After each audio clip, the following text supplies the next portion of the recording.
We saw that hard determinism claims that we have no free will, and it holds to the notion of incompatibility between the claim that we have no free will and moral responsibility. In other words, hard determinists like Laplace, like Darrow, like de Holbach in your reading simply assume that if there is no free will, there's no genuine moral responsibility.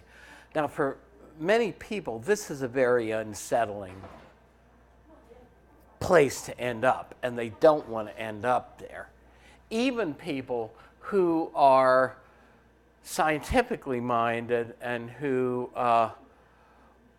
want to give some genuine credibility toward determinism, even if they think determinism is true, they don't want to end up here. Boy, this is so loud. It's like they ought to shut their door, but since they're not considerate enough to do that, just because you've become an adult and a professor doesn't mean that you automatically develop basic standards of courtesy if you weren't taught them when you were growing up. All right, so, here's an example of the kind of unsettling issues. Suppose you got a term paper due. The night before it's due, your girlfriend or significant other, boyfriend, wants to go out and see a hypnotist, at a local nightclub. You say, all right. And then you get called up on stage, and the hypnotist learns a little bit about you, learns you have a term paper due tomorrow that you barely started on. And suppose the hypnotist is a little sinister and he plants in your mind the thought, the post-hypnotic suggestion, that when you go home, you're going to do something that's not characteristic of you, that you're going to go out to the internet and grab a term paper off the internet and submit it as your own. Well, suppose the person does that under a post-hypnotic suggestion. Well, you want to say to a certain extent, they didn't act entirely freely. That somehow their case should be different than a person who has a few days to go but says, look, I got lots of other things. I don't want to be bothered about this philosophy paper. I'm just going to go out there and grab something off the internet. The professor will never find out. And they make a conscious choice, right? But note that hard determinists are basically saying that that neither one of these people is responsible for what they did. The person who made the conscious choice to plagiarize the term paper versus the person who doesn't quite know why he's doing it but is reacting to the post-hypnotic suggestion. So we want to say there must be some middle ground here between total freedom that seems to fly in the face of science, at least to some people, and a view that would allow punishment to be justifiable. These are some of the person's cases. As I said, this is one of the few that I use that I didn't do myself. So determinism argues that everything we do is caused by forces over which we have no control. If this is the case, then we have no free will, And it combines these premises to conclude we have no free will. Now, the hard determinist accepts all three of these and says the argument is what we call sound. That's an argument that's not only airtight logically, but that has true premises and a true conclusion. Now, the libertarian, and we'll get to Sartre later, rejects premise one. What the compatibilist does is rejects premise two. The compatibilist says, you know what, having all of our actions and choices causally determined can be seen as compatible with enough free will for moral responsibility if we tweak the notion of free will a little bit. Where for them, free actions aren't actions that are devoid of a causal history. For them, free actions are actions, as we'll see, that are caused by an internal state of the agent. So let me move past this. So compatibilists argue that contrary to appearances, determinism and moral responsibility are compatible. So how do they do this? Because they seem incompatible. In other words, somebody like de Holbach says, look, if all of your choices are determined by your causal past, you're not free for 1 second, and you have no real responsibility for anything you do, whether it be good or bad. So how do compatibilists strike this midway ground? Well, note at the bottom of this, you have a distinction between two types of freedom. What's called metaphysical freedom. That's the freedom that people like Sartre or Descartes or Aquinas or even Socrates and Plato say we have, that we're dual entities, and as human beings, not every part of us is subject to strict causal laws. Now, compatibilists in the scientific sense deny that we have metaphysical freedom in the same way that the hard determinists also deny that we have metaphysical freedom. Compatibilists maintain, just like the hard determinists, that a unique causal past determines a unique history in terms of our choices, and that given the same causal past, we would make the same choices. So how on earth do they talk about free actions then, the compatibilists? Well, it's basically by bringing in inner motivation. Central to the compatibilist position is a distinction between two kinds of behavior. Behavior that's caused by some inner psychological state, whether it be a desire or a want that we have, or we're acting according to a belief that we have that we ought to act on.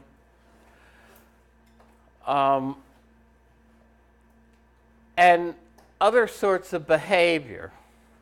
So what compatibilists argue is, even though everything we do and all of our choices are determined by our causal past, and we have no metaphysical freedom, nonetheless,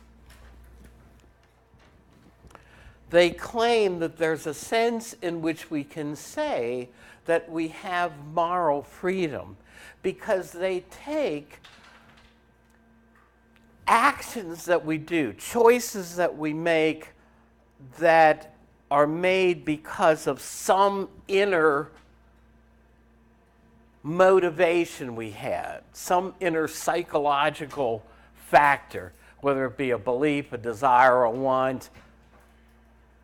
He says those choices are free in enough of a sense of freedom to make us responsible for what we do.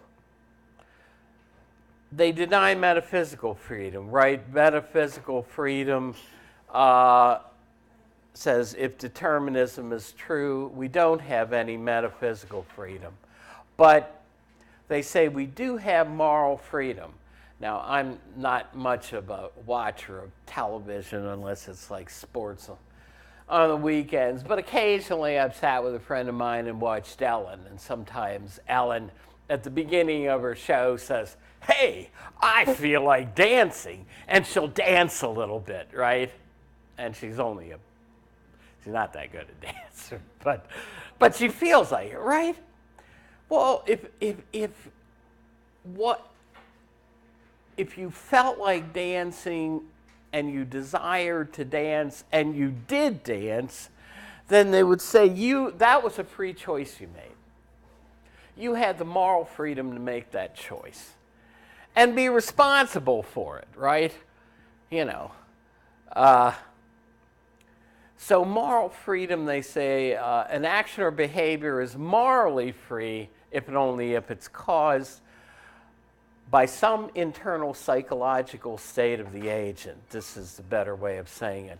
By the agent's own beliefs, desires, and decisions. So an action can be morally free even if physical determination is true. In other words, I have the moral freedom to take a sip of coffee because I feel like taking a sip of coffee. I desire to take a sip of coffee. But you can say, but wait a second, Murawski, at some point in your life you made yourself into a coffee drinker. It wasn't in my parents' house. I hated their coffee. And I discovered when I worked at a commercial coffee house why I hated their coffee. Because they always used it with tons of cream and sugar. And we had espresso at our commercial coffee house in the 60s. I worked at one in the background in the guitar shop and in the kitchen and basically when I was in high school. And they had real performers on stage back then, and people actually came there to watch the performer, not just to have the performer be background music like it is in so many places today. But at any rate, I discovered I liked espresso coffee. Then I asked myself, well, what's different about it? And I thought, well, you don't put anything in espresso coffee. And so I tried regular coffee, black, right out of the pot, and I thought, hey, this is good stuff. That's the problem. So at some point, so you'd say, wait a second, yeah, you did what you desired to do, Murawski, but your desire was determined by your causal past. So in a sense, you weren't entirely free because your desire was determined, even though you were free to act on that desire. There was a time when I used to have written in my employment contract,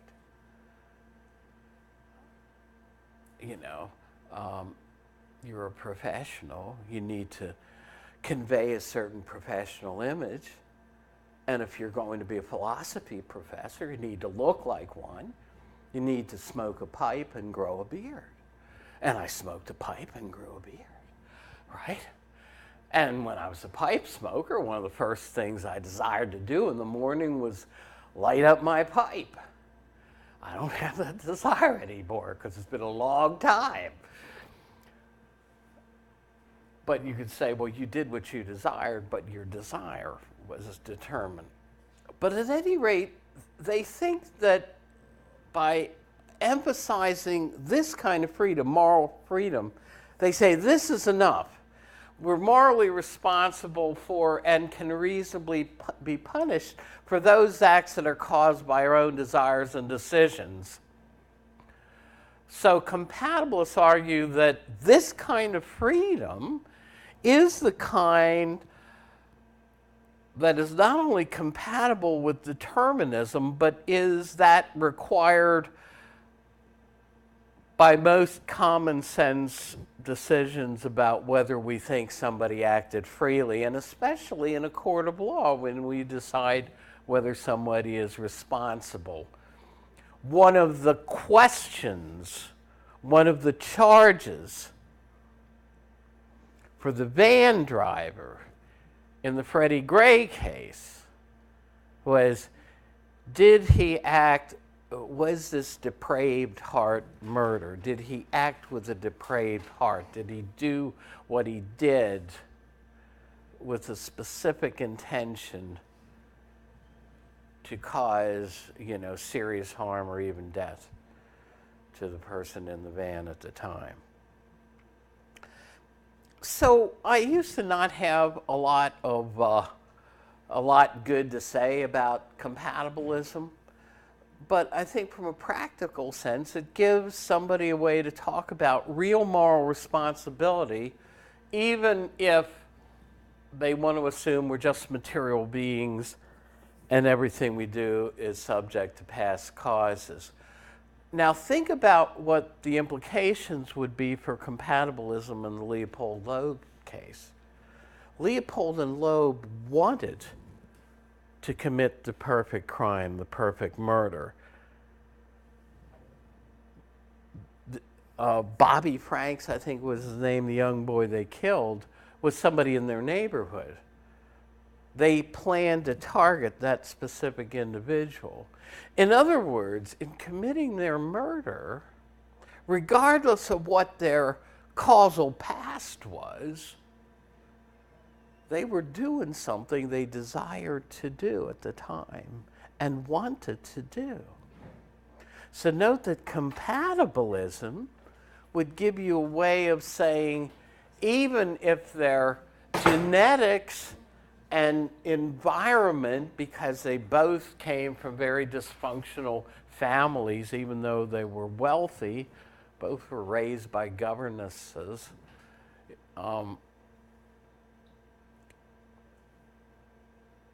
If they desired to do that, compatibilism would let us say, well, they really should be held morally and legally responsible to the full extent of the law for what they did, including possibly the death penalty.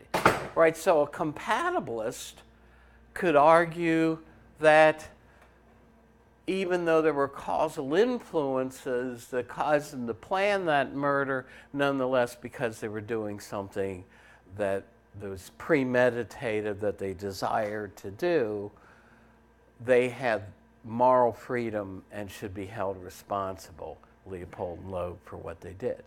So a compatibilist would take a very different, slant on the Leopold and Loeb case from the hard determinism of Clarence Darrow, who argued that they shouldn't be held responsible. So, okay, you turned off the alarm, went to bed, and you missed the exam because of something you chose to do. Well, should you be held responsible for missing the exam? Versus, so you could say, wait a second, if a morally free action is something that's motivated by our inner psychological states, things like desires, wants, beliefs, what then for a compatibilist is an unfree action? And what they would say is cases where you are pressured. If you were tied up in the closet by a robber and that's why you missed the exam.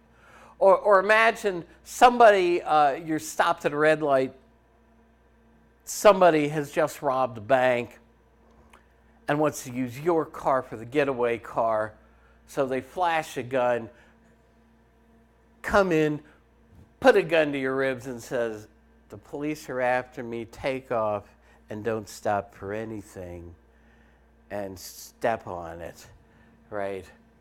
So if a few miles later you're caught and the robber gives up because they do a roadblock or something, Wouldn't you think it would be odd if a policeman comes and sits down beside you and says, now, we tracked you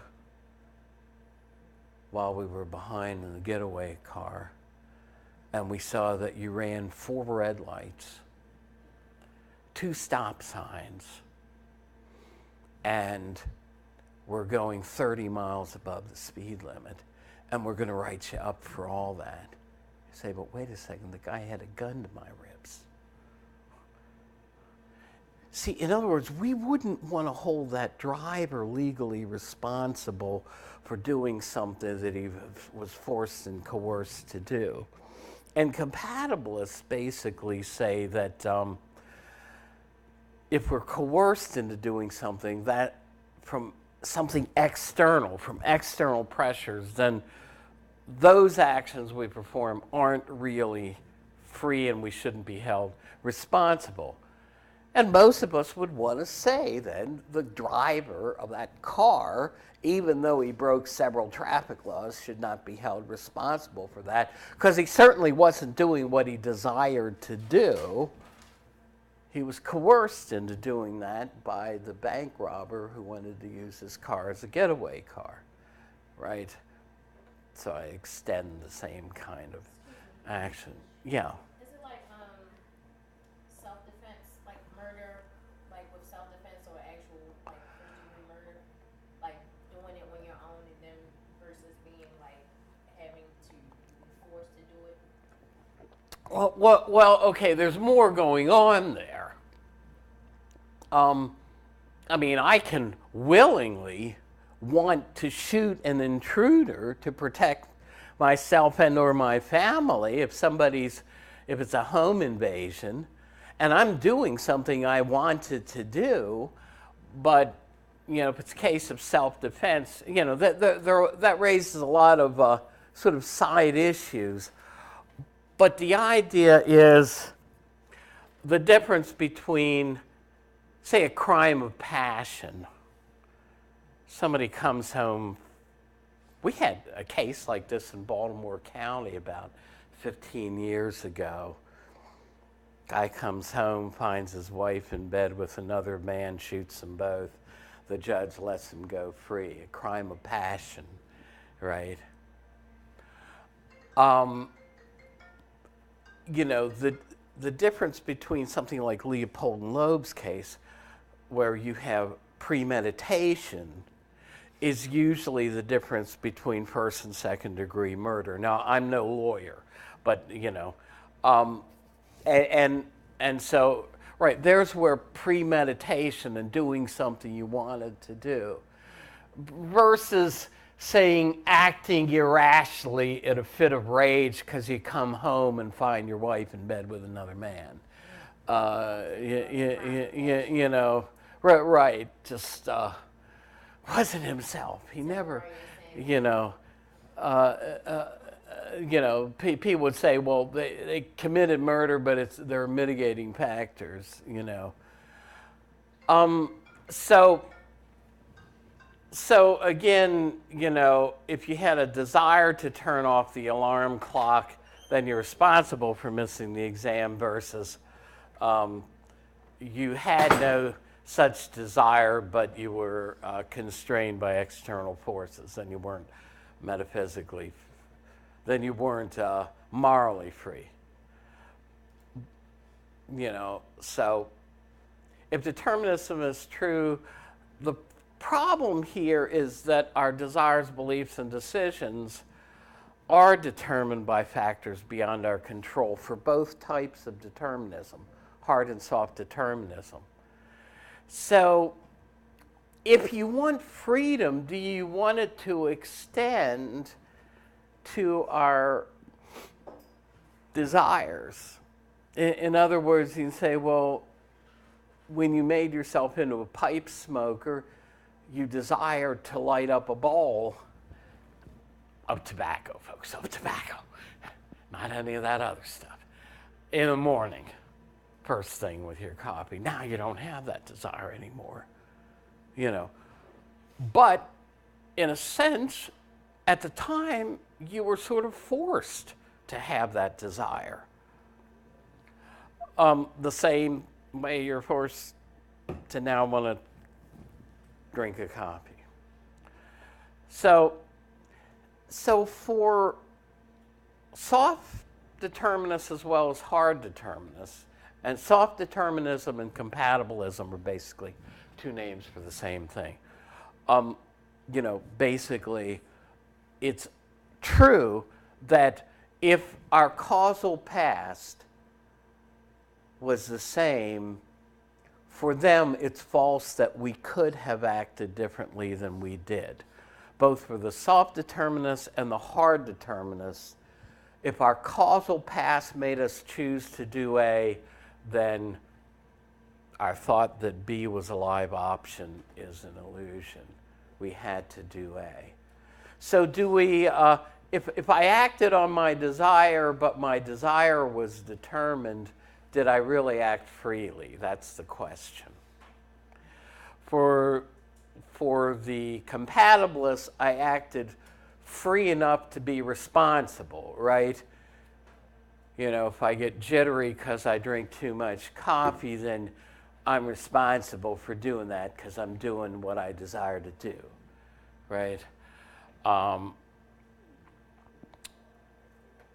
Whereas, for the hard determinists, there's no responsibility. But it is not reasonable to hold a person responsible for an action caused by his beliefs, desires, and decisions if he has no choice about having those beliefs, desires, and decisions. But did I have a choice at some point in the past whether to make myself a coffee drinker or not, whether to become a pipe smoker or not? So I mean, these are choices that are worth asking. So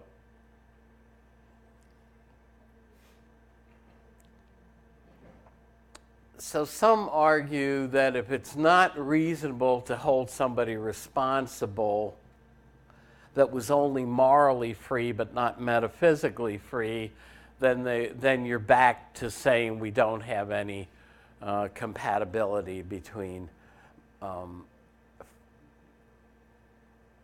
freedom and responsibility, But nonetheless, I mean, compatibilism, so metaphysical libertarianism basically holds that we are utterly free, right?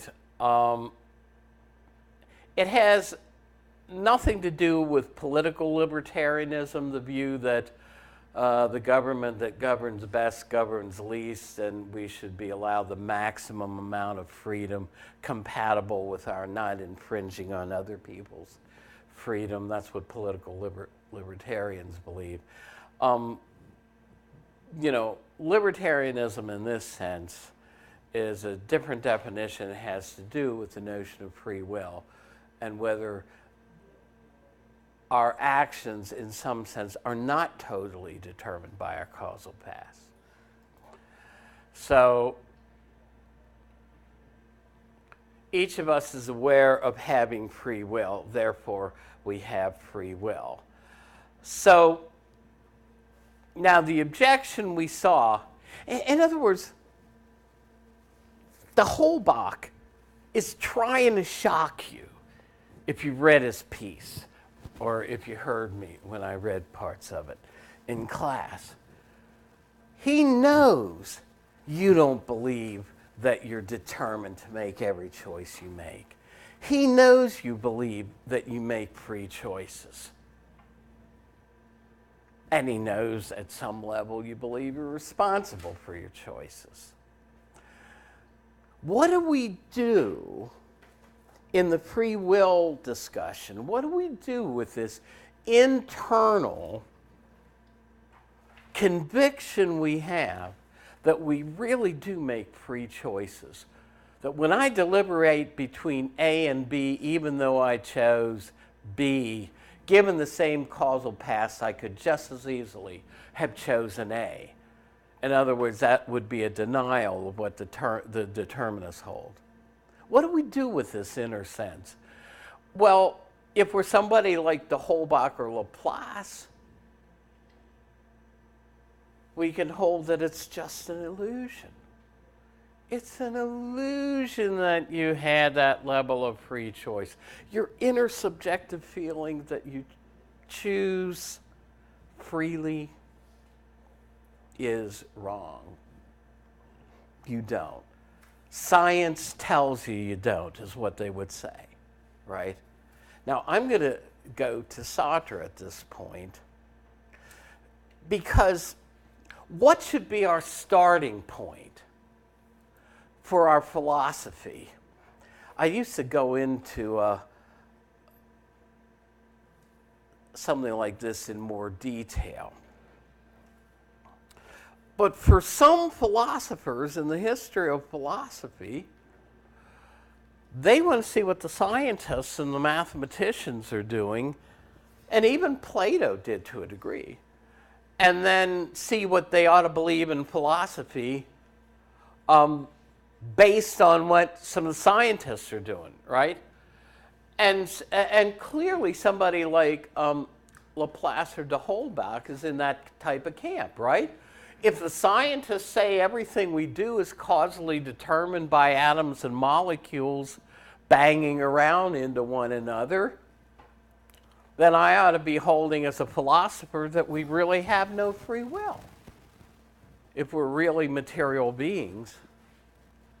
And what about the inner subjective feeling I have that I'm really acting freely? I'm going into this because I had to cancel part of class last time, so you're behind, right? What I just did, I wanted to do last class session and start Sartre this class session. You know, so that's why I'm going right into this. Sartre comes from a different camp. First of all, he's kind of skeptical about the claims of scientists to find the truth of the matter about things. But also, he says, you know what, Descartes, to a certain extent, had it right. Sartre says, the beginning point of my philosophy is the same beginning point that Descartes had, my own subjective experience. He uses the big word subjectivity. I'm not going to ask you that on a test. So Sartre's not going to look at what the scientists said to try to figure out what he ought to believe as a philosopher. He says, I'm going to look into my own self. And he's convinced that he's utterly free and responsible for the choices he makes. Now, you'll see that the PowerPoint here is not based on the article that is in your text in the section on determinism, but in a different part. But this has been a very famous piece. It was first written in the late 1940s, and it was published either as a newspaper or magazine article. I forget which. But the reason why it gets reprinted so much, the title of the piece is Existentialism as a Humanism, is that in this article, Sartre is trying to explain the basics of his philosophy. And remember, some of his technical books like Being and Nothingness are 800 to 1,000 pages long, right? But he's trying to explain the basics to ordinary people who will read this magazine or newspaper article. So he tries to respond and give existentialism a more powerful and a more positive spin. People see existentialists talk about anguish and dread and despair, and they say existentialism leads to despair and inaction because it says we can't find objective solutions to a lot of traditional philosophical problems. And they're also kind of nihilistic as regards knowledge. They say existentialism ignores the more positive aspects of human life, and it makes morality a matter of individual choice by denying all eternal moral standards. Now, I've also used the same slides to present an ethical view called ethical subjectivism, where many writers believe Sartre is an ethical subjectivist, and I do too. That's a view on ethics that says there aren't any universal moral principles, that ethics is each person's individual call. What I say is right for me is right. And that's the end of the matter. Sartre, to a certain extent, is trying to get himself out of that.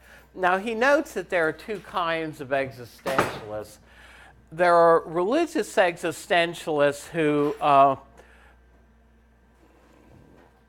somebody sign the roll if you haven't, and who they're not generally traditional Judaic or Christian believers. They tend to have higher critical views of the Bible. In other words, don't take it as literally true. But they think that there are positive things to be gained from adopting some existentialist philosophy into their theology. Sartre knows those people are out there, but he says, I'm not one of them. Sartre thinks the best way to be an existentialist is to leave God out of the picture, to be an atheistic existentialist. He agrees with Nietzsche, and we didn't have enough time to get into Nietzsche very much, but he accepts Nietzsche's claim that for us now God is dead. Now, what did Nietzsche mean by that? Well, he didn't mean that the God of the Bible and church tradition was once alive and very well, thank you, but unfortunately has passed away. No, he means that God doesn't exist now, never has existed, and that frankly, as sophisticated people in the 20th, when he was writing this, and now the 21st century, we should just dispense with the notion of God altogether. For us, God is dead. It's a notion that is unnecessary and irrelevant to us now. That's the stance that Sartre takes, and it affects what he says about human beings. He says the religious and the atheistic existentialists like him do share in common this basic principle of existentialism that existence precedes essence. What does he mean? Yeah. You said existentialism and then versus, what was the other one? They both, you talked about two different types. What was the other type? Well, religious existentialism versus atheistic existentialism. Now, Sartre tries to say this is a form of secular humanism. He tries to draw some parallels between himself and secular humanists come from many different camps. Often they were scientific. But they agree with Protagoras' old Greek claim that man is the measure of all things. Now, when Protagoras said that, he didn't mean that human beings are capable of discovering truth in all areas. We're capable of learning all things. No. He meant that there is no objective truth out there to be discovered by us. Rather, when he said man is the measure of all things, he means we as human beings make our own truth. And an area where that is relevant here is in the notion of what are we as human beings, essentially. We saw from the time of Socrates and Plato through Aristotle. Remember, Aristotle sees us as essentially reasoning beings with a fixed human nature. Plato says we have this threefold human nature. Descartes wonders, what is this I, who's the I of I think, therefore I am? What is my human nature? And he tries to expand the notion of what human nature is. For existentialists like Sartre, they deny that there's a pre-existing human nature. What they mean by saying existence comes before essence is that we don't have any pre-existing human essence. We first exist as human beings, then we decide what it is to be human, not the other way around. And a way of contrasting this with a traditional, say, Judeo-Christian concept is he talks about a paper knife. And he probably meant a letter opener. I think of one of these paper knives with a big knife that looks like a guillotine. But it doesn't matter which one. Either one, and we saw this in the design argument, right, is made by a craftsperson according to a pre-existing design or concept of what the paper knife is going to be. Right? And it was made to serve a different, an essential purpose. We saw this in the watch. We saw it in ships and houses, as Hume was talking about them. So in the Judeo-Christian tradition, if we are God-created beings, we're made by a supernatural, supernal artisan, God himself, and made to God's concept, God's pre-existing plan of what human nature would be. And made by God's procedure, whether he worked over millions of years in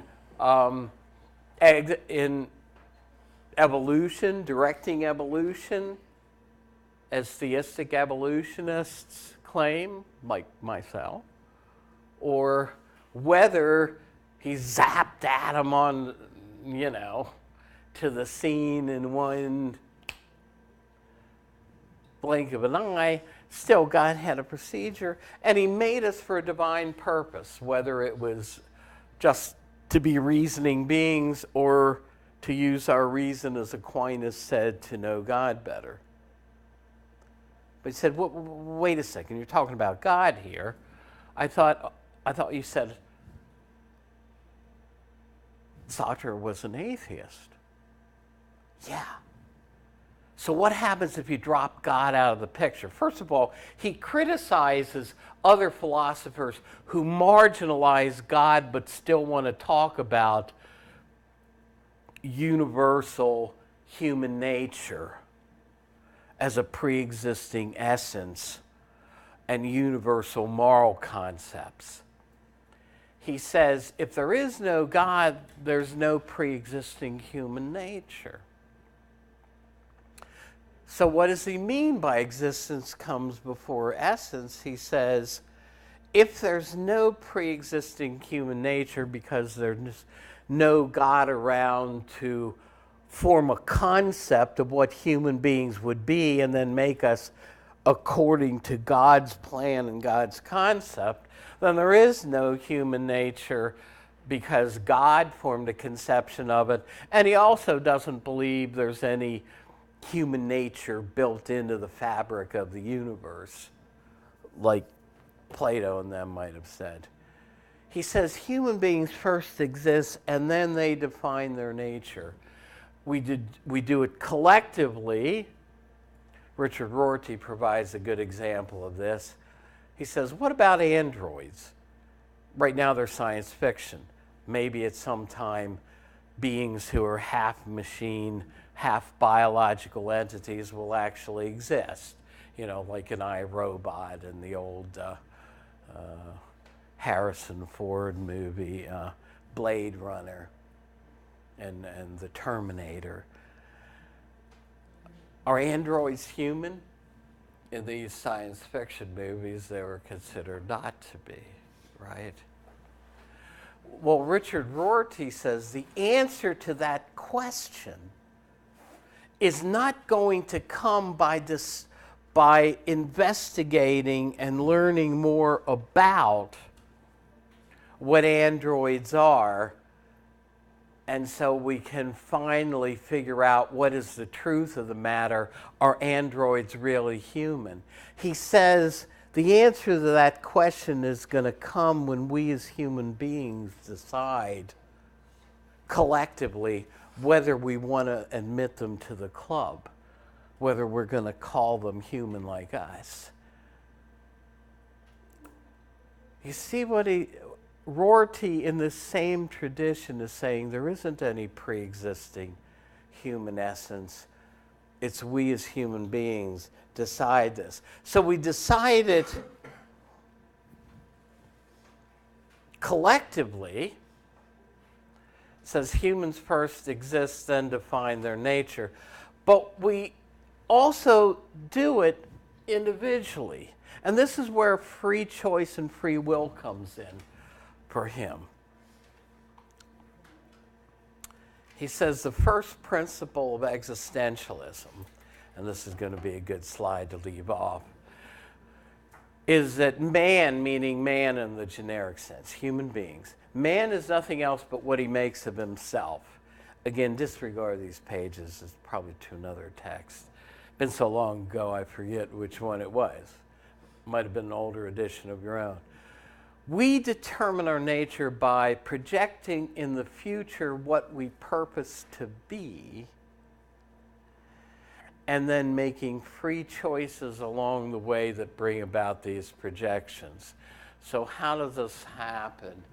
Well, I mean, to give you an example, just to nail this little concept down, suppose you say, I want to be a nurse. I want to make myself into a nurse. Well, to do that, I got to get a college education. I want to get into the nursing program. I have to have certain prerequisites. Among them is I have to have so many general ed credits. You know what? One way I can do that is sign up for a philosophy course. So now, today, because I want to make myself into a nurse in the future, I'm going to sign up for this philosophy course, because that's part, making that choice to sign up for that course is part of how I'm going to make myself into what I want to be, a nurse someday. So that's the kind of stuff Sartre is thinking of when he says we remake our own essence into what we want it to be by making free choices. I'm going to elaborate more on this. I'm going to finish this up, and I think we may go to utilitarianism next. I got to look and see this afternoon. Again, if you didn't get your tests, I graded many but not all